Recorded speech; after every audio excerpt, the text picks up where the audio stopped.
तो हेलो दोस्तों। तो आपका भी एलएलबी और बीएलएलबी कंप्लीट हो चुका है। तो उसके बाद सबसे इम्पोर्टेंट प्रोसेस है स्टेट बार काउंसिल में एनरोलमेंट कराने की।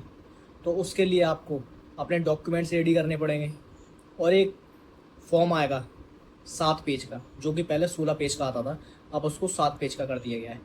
तो उस फॉर्म में भरने के लिए बहुत से स्टूडेंट्स, बहुत से लोग कंफ्यूज रहते हैं कि कहाँ पर हमको क्या भरना है। उन्हें समझ में नहीं आता है, वो मिस्टेक कर देते हैं, जिसकी वजह से उनका लाइसेंस जो आता है वो डिले हो जाता है। तो आज की वीडियो में मैं यही लेके आया हूँ कि आपको कहाँ पर क्या भरना है और वो फॉर्म कैसे भरना है। क्योंकि ये फॉर्म इतना इंपॉर्टेंट है, अगर आप इसको थोड़ा मिस्टेक कर देंगे या फिर कुछ गलत इन्फॉर्मेशन भर देंगे, इससे आपका लाइसेंस डिले हो सकता है। तो आज की वीडियो में आपको यही बताऊँगा कि ये फॉर्म कैसे भरना है। तो ये वीडियो बहुत इंपॉर्टेंट होने वाली है, बिल्कुल भी जल्दबाजी में इसको मत देखिएगा। Line to line, word to word सारा फॉर्म देखिएगा, जिससे आप बिल्कुल सही भरें और आपका लाइसेंस टाइम पे आ सके। तो चलिए वीडियो शुरू करते हैं। तो चलिए दोस्तों, मैं आपको बताता हूँ कि आपको एनरोलमेंट फॉर्म कैसे भरना है 7 पेज वाला। तो यहाँ आपको पता ही है कि यहाँ पर आपका नेम आएगा, ठीक है, your name, Hindi English Hindi दोनों में, ठीक है। उसके बाद फादर्स नेम, आपके फादर नेम इंग्लिश में हिंदी में। उसके बाद मदर नेम, मम्मी का नाम इंग्लिश में हिंदी में। आपकी caste SC ST general OBC जो भी है आप वो भर दें। अपना डेट ऑफ बर्थ भर दें, ठीक है। उसके बाद आधार नंबर, यहाँ पर आपको आधार नंबर भरना है अपना। LLB पासिंग ईयर, जिस समय भी आपने अपनी LLB पास की है उसका पासिंग ईयर आएगा। आपका ब्लड ग्रुप, आपका यहाँ फुल एड्रेस, ये एड्रेस आप देख के भरिएगा क्योंकि आपका जो लाइसेंस है इसी एड्रेस पर आएगा। तो अपना एड्रेस अच्छे से भरिएगा। ये एड्रेस हो गया। यहाँ आएगा, यहाँ पर आएगा आपका मोबाइल नंबर, तो यहाँ पर आप अपना मोबाइल नंबर भर देना। यहाँ पर अपनी ईमेल एड्रेस, आपको कहाँ पर प्रैक्टिस करनी है, जहाँ पर भी ऐप हैं वहाँ का आप डाल सकते हैं। इंदौर, भोपाल, ग्वालियर, जहाँ पर भी आपको प्रैक्टिस करनी है उसका आप ये डाल दीजिए। नेम ऑफ नॉमिनी, यहाँ पर आपको या तो अपने पापा का नाम, मम्मी का नाम, जिसको भी आप नॉमिनी बनाना चाहते हैं उनका नेम यहाँ पर आएगा। उनके साथ आपका रिलेशन क्या है, फादर हैं तो फादर, मदर हैं तो मदर, जो भी हैं उनका रिलेशन आपका यहाँ पर आएगा। तो आपका जो फर्स्ट पेज पूरा भर जाएगा। अब आपको बताता हूँ सेकंड पेज। तो चलिए दोस्तों, अब मैं आपको बताता हूँ सेकंड पेज। आप इन चीज़ों से अब कंफ्यूज मत होना, मैं आपको 16 वाला पेज जो पहले था उसमें से बता रहा हूँ, इसलिए ये आप जब 7 पेज का निकलवाएंगे तो आपका सही इसी क्रम में आएगा। मैं उसी तरीके से बता रहा हूँ।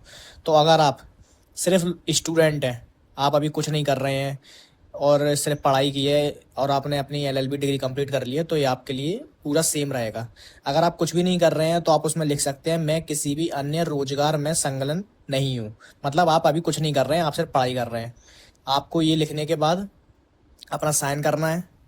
इसमें भी सिर्फ क्योंकि देखो आप अभी कुछ कर नहीं रहे हो तो आपके लिए यही ठीक है, मैंने आप पूरी पढ़ने के बाद ये करवाया है, तो आप इसमें नो कर सकते हैं। देखो क्या लिखा हुआ है, केवल उन आवेदकों द्वारा पूर्ति की जाए जो पूर्ण में सेवा में नहीं, मतलब सेवा में आप है नहीं है तो आपको सेवा में नो कर देना है।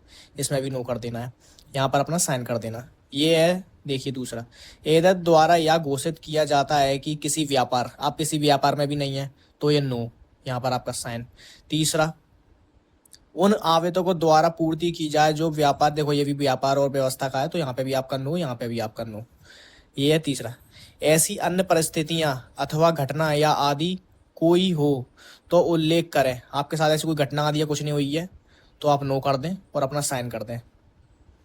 मेरे द्वारा यह घोषित किया जाता है कि पूर्व में अधिवक्ता के रूप में नामांकित किए जाने हेतु मैंने कभी किसी आवेदन पत्र नहीं दिया था, ठीक है। हस्ताक्षर अपना कर देना। यहाँ पर ये क्या लिखा हुआ है, क्या पूर्व में आपको भारत अथवा भारत के बाहर किसी न्यायालय द्वारा दंडित किया गया है। अगर आपको दंडित किया गया है तो यस, अगर नहीं किया गया है तो नो, ठीक है। अपने साइन कर देना। ये आप पढ़ लेना, यस नो आपके जो भी आपके अंदर आ रहा हो, वैसे नो ही आएगा क्योंकि आप स्टूडेंट हैं, आपके ऊपर कोई केस नहीं है, कुछ नहीं है। तो आप उसके बाद ये नहीं, साइन, नहीं, उसके बाद साइन, फिर नहीं, उसके बाद साइन। अब चलते हैं नेक्स्ट पेज पर। ये आपका पूरा फिल हो गया। अगर आपको कुछ समझ में ना आए तो मुझसे कमेंट में पूछ सकते हैं। अगर आपको यहाँ पे यस का है या फिर नो का है, जो भी है आप मुझसे कमेंट में पूछ सकते हैं। अब चलते हैं नेक्स्ट पेज पे। तो आ चुके हैं हम नेक्स्ट पेज पे। इसमें भी आपको नहीं और साइन, यहाँ पे क्या लिखा है, क्या सेवा काल में आपको बर्खास्त, आपने आप कोई नौकरी अगर भाई कुछ कर ही नहीं रहे हैं, सिर्फ पढ़ाई कर रहे हैं, तो आपको नहीं आएगा। और हस्ताक्षर, यहाँ पे भी नहीं, और हस्ताक्षर। यहाँ पर आपके साइन आएंगे। यहाँ पे जब मैंने किया कि ये लाइन खींची हुई है, यहाँ पर आपके साइन आएंगे। हाँ, ये आप सब पढ़ लेना। ये सब मैंने आपके स्टूडेंट, जो आप स्टूडेंट हैं उन्हीं के ऊपर ये है ये। अगर आपका कोई अलग चीज़ है तो आप मुझे कमेंट में पूछ सकते हैं। यहाँ पर आपके साइन, हाँ, ये सब आप देख लीजिए। हाँ करके साइन, हाँ करके साइन। यहाँ पे क्या लिखा है, मेरे द्वारा इस संदर्भ की गई अपेक्षाओं के अनुसार आचरण किए जाने की वचनबद्धता दी जाती है। ठीक है, हाँ हाँ। एतत् द्वारा यह घोषित किया जाता है कि इस आवेदन पत्र में उल्लेखित किए गए कथन व तथ्य मेरी जानकारी के अनुसार पूर्ण सत्य है। इसमें मतलब जो भी पूछा गया है वो पूर्ण सत्य है, तो आप हाँ करें, साइन करें। इसमें भी हाँ और साइन, हाँ फिर साइन। तो आपका ये वाला पेज भी कंप्लीट हो गया। अब चलते हैं नेक्स्ट पेज पे। अगर आपको इनमें से कुछ भी किसी में भी दिक्कत आ रही तो आप मुझे कमेंट में पूछ सकते हैं। अब आते हैं नेक्स्ट पेज पे। तो दोस्तों आ चुके हैं हम नेक्स्ट पेज पे। तो यहाँ पर आपकी एक फ़ोटो आएगी। दो फोटो मैंने इसलिए लिखा है क्योंकि आपका एक फ्रंट पेज पे फोटो रहेगा, एक इस पर रहेगा। ठीक है, तो अब यहाँ पर मैं आपको अब ये फॉर्म भरने वाली प्रोसेस खत्म होगी तो उसके बाद मैंने आपको बताया है कि आपको कौन सी फ़ोटो लगानी है। ठीक है, तो जो फोटो आप यहाँ पर लगाएंगे वो उसी के दो फोटो आप एनवेलप में यहाँ पर लगाएंगे। एनवेलप में लगा दीजिए, या फिर आपको फ़ोटो के टाइम पर जो पन्नी मिलती है उसको स्टेपलर करके यहाँ पर लगा दीजिए। आपके यहाँ पर साइन होंगे। यहाँ पर आपका नेम, यहाँ पर आपका लोकेशन जहाँ के भी आप रहने वाले हैं। 5 और 10 मैंने यहाँ पर इसलिए लिखा है क्योंकि एक साइन में आपको एक एडवोकेट का 5 साल का एक्सपीरियंस चाहिए और एक एडवोकेट का 10 साल तक का एक्सपीरियंस चाहिए। ठीक है, तो आप यहाँ पर ये पूछा गया है कि आप इन एडवोकेट को कब से जानते हैं, तो आप 5 या 10 साल कुछ भी लिख सकते हैं। जो भी आपके अगर जान पहचान के हैं, आप जिसको पहले से जानते हैं तो आप उनका लिख सकते हैं, लेकिन 5 साल से कम का एक्सपीरियंस नहीं चलेगा। आपको उन एडवोकेट से सील साइन करवाने हैं जिसका एक्सपीरियंस 5 साल से 10 साल से ज़्यादा हो। तो आप यहाँ पे 5 भी लिख सकते हैं, 10 भी लिख सकते हैं, जितने साल से आप जानते हो, बस 5 साल से ऊपर होना चाहिए दोनों में। 5 साल यहाँ पे जैसे 6 या 7 आप ये लिख सकते हैं, 8, 10, 11, 12 जो भी आप यहाँ लिख सकते हैं। ठीक है, और जहाँ यहाँ पर आप जब ये फॉर्म आप तब भरें जब आप एडवोकेट के सील साइन करवाने जाएँ, क्योंकि यहाँ पर व्यवस्था स्थल यहाँ पर एडवोकेट भरेंगे, यहाँ पर भी एडवोकेट अपना भरेंगे। यहाँ पर आपको अपना दिनांक लिखना है जिस दिन आप भरवाएं, और यहाँ पर आपका स्थान, दोनों में यही करना है। और यहाँ पर आपके अधिवक्ता के साइन होंगे, यहाँ पे अधिवक्ता सील साइन होंगे, और यहाँ पर भी। ठीक है, और आपको मैं एक चीज़ और बता दूँ, जो आप अटेस्टेड करवाएंगे, जिससे भी आप, ये मैं आपको वीडियो में बताऊँगा आगे चल के कि आपको यहाँ पे अटेस्टेड में क्या करवाना है। ठीक है, मिलते हैं नेक्स्ट पेज पे। तो दोस्तों, जैसे कि आप 200 रुपये के पे शपथ पत्र बनवाएंगे और अंडरटेकिंग फॉर्म बनवाएंगे, तो शपथ पत्र और अंडरटेकिंग जिससे भी बनवाएंगे उसके ऊपर आपका एड्रेस लिखा होगा। तो मैं आपको बता देता हूँ, आपको दिक्कत नहीं आएगी बाद में। यहाँ पर आपका नाम, यहाँ पर आपके पिताजी का नाम, और यहाँ पर आपका एड्रेस जो अंडरटेकिंग और शपथ पत्र पर लिखा है, ये दोनों एक जैसी भरे जाने हैं, इसलिए मैंने आप यहाँ पर एड्रेस करके अंडरटेकिंग और शपथ पत्र कर दिया है। तो आपको इतनी चिंता की बात नहीं होगी। यहाँ पर डेट जिस दिन आप करवाएंगे, प्लेस, आपके सिग्नेचर, नेम, फुल एड्रेस और आपका मोबाइल नंबर। ये आपका हो गया ये वाला पेज। अंडरटेकिंग और शपथ पत्र में सेम ही आएगा, इसलिए मैंने ये दोनों ड्रेस करके लिख दिया ताकि आपको दिक्कत ना आए। ठीक है, अब चलते हैं नेक्स्ट पेज पर। तो दोस्तों आते हैं हम नेक्स्ट पेज पर। ठीक है, यहाँ पर आपका नेम, आपके फादर का नेम, आपकी एज, आपका एड्रेस, आपका मोबाइल नंबर, यहाँ पर आपका डेट ऑफ बर्थ। और अगर आप कुछ नहीं कर रहे हैं, सिर्फ पढ़ाई कर रहे हैं, आप अभी किसी व्यवसाय में नहीं है तो नहीं। और यहाँ पर आप अगर पॉकेट मनी अपने फादर मदर जिससे भी ले रहे हैं तो pocket money by father by mother, ये बात उनके लिए है जो कुछ काम कर रहे हैं। वैसे आप अगर कुछ कर भी रहे हैं तो आप यहीं पर यही लिखना। ठीक है, यहाँ पर आपका 10th का ईयर और रोल नंबर, 12th का ईयर और रोल नंबर, जो आपने LLB से पहले BCom BA जो भी किया है उसका ईयर और उसका रोल नंबर, फिर यहाँ पर आपकी LLB और उसका रोल नंबर। और यहाँ पर आपका आएगा नो। क्यों यहाँ पे नो क्यों आएगा वो भी बताता हूँ। अगर आप हाई स्कूल से लेके आपके LLB तक कोई भी गैप नहीं है तो आप यहाँ पे नो करेंगे, और अगर आपका गैप है तो आप यहाँ यस करके अपना गैप सर्टिफिकेट लगाएंगे इन डॉक्यूमेंट्स में। ठीक है, उसके बाद यहाँ पर आप 1 से लेके 15 तक का यहाँ 15 लिखेंगे और यहाँ पर अपने साइन करेंगे। यहाँ पर डेट लिखेंगे जिस दिन आप ये फॉर्म भरेंगे, डेट, और यहाँ पर आपका स्थान जहाँ पर भी आप रहते हैं। ठीक है, बचा आखिरी आपका लास्ट पेज, आप यहाँ पर साइन कर दीजिएगा। तो आपने वीडियो देख ली। तो इस वीडियो में आपने देखा होगा कि ये फॉर्म वर्ड टू वर्ड जो मैंने आपको बताया आपको उसी प्रकार से भरना है।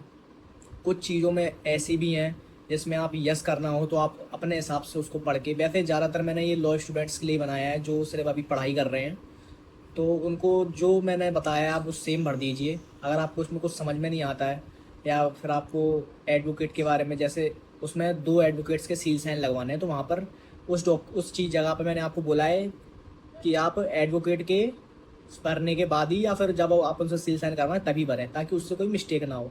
क्योंकि वहाँ पर कुछ ऐसी चीज़ें भी हैं जो एडवोकेट को भरना है, ना कि आपको। वहाँ पे नामांकन का एक वो दिया हुआ है, तो वो एडवोकेट का नामांकन उसमें आएगा नंबर, तो वो आपको नहीं भरना है। जो आपको जैसे उसमें डेट है, आपका लोकेशन है, ये सब आपको भरना है। और फ़ोटो वाली बात, आपको फ़ोटो के बारे में और बता दूँ, ऊपर आपके जो 2 एनवलप के पास 2 फ़ोटो हैं, वहाँ पर आपको 2 फ़ोटो लगाने हैं। और एक फ़ोटो लगाना है फ्रंट पेज पर और दूसरा फ़ोटो लगाना है आपके बीच में जो दूसरा या तीसरा पेज है उस पर। आपको फ़ोटो में ये ध्यान रखना है कि ये अगर आप सिविल में लगा देते हैं तो कोई दिक्कत नहीं है, अगर आपको सिविल में नहीं लगाना है तो फिर आप वाइट शर्ट, ब्लैक टाई और कोट में लगा सकते हैं, लेकिन बैंड नहीं होना चाहिए। क्योंकि बैंड, अभी आप एडवोकेट बने नहीं है इसलिए आपको बैंड नहीं लगाना है। और अगर आपको टाई भी, अगर आपके पास टाई वाली, अगर आपने जो फ़ोटो है उसमें टाई नहीं है तो अभी कोई दिक्कत नहीं है, आप कोट शर्ट में भी अपनी फ़ोटो लगा सकते हैं। और हाँ दोस्तों, एक ज़रूरी बात और, जब आपके डॉक्यूमेंट सारे रेडी हो जाएं, आपका ये फॉर्म रेडी हो जाए, सारे डॉक्यूमेंट रेडी हो जाएं, उसके बाद आपको जाना है जहाँ पर आपने ये 200 रुपये वाला स्टैम्प पेपर पे शपथ पत्र और अंडरटेकिंग बनवाया, उनसे आपको सारे डॉक्यूमेंट अटेस्टेड करवाने हैं। अटेस्टेड करवाने के बाद जब आपके डॉक्यूमेंट अटेस्टेड हो जाएं, उसके बाद आपको उन्हीं डॉक्यूमेंट्स की, फॉर्म को छोड़कर सारे डॉक्यूमेंट्स की फ़ोटोकॉपी करवा लेनी है और उसको भी अटेस्टेड करवा लेना है। क्योंकि ये दोनों चीज़ें आपकी जबलपुर जाएंगी, जहाँ पर भी आप हैं, मतलब जिस स्टेट से हैं वहाँ पर जाके, ठीक है। तो आप ये ज़रूर याद रखिए, आप ये सारे डॉक्यूमेंट को अटेस्टेड करवा लीजिए। और सबसे मेन बात, जब आप इस पेज पर आएंगे, देखिए ये एडवोकेट वाला पेज है, तो इस फोटो पर भी, जो आप इस पेज पर फोटो लगाएंगे, इसको भी आपको अटेस्टेड करवाना है। इस फोटो पर भी आपको अटेस्टेड वाली सीन साइन करवानी है, जिससे आपने ये अंडरटेकिंग का फॉर्म बनवाया था और शपथ पत्र बनवाया था। तो इस फोटो पे आप जरूर करवा लें, आगे वाले पे फोटो पे नहीं करवाना है, इस फोटो पे करवाना है, ठीक है। तो ये डॉक्यूमेंट की वीडियो यही थी। अगर आपको ये भी जानना है कि कौन से डॉक्यूमेंट लगाने हैं तो आप मुझ में कमेंट में पूछ सकते हैं, तो मैं आपको पीडीएफ भेज दूंगा। आप कमेंट में पीडीएफ लिख दीजिएगा, मैं आपको पीडीएफ शेयर कर दूंगा। बस पीडीएफ के साथ अपना नंबर जरूर लिख दीजिएगा। तो वीडियो अच्छी लगी हो, इन्फॉर्मेटिव लगी हो तो लाइक कीजिएगा, सब्सक्राइब कीजिएगा। आगे आपको ऐसे इन्फॉर्मेटिव वीडियो मिलेंगी। और अगर आपको इस डॉक्यूमेंट से या फिर इस फॉर्म से रिलेटेड कुछ भी, अगर कुछ समझ में नहीं आ रहा है, कोई भी क्वेरी है, तो आप मुझसे कमेंट में पूछ सकते हैं। वीडियो अच्छी लगी हो तो लाइक कीजिएगा, सब्सक्राइब कीजिएगा। जय हिंद।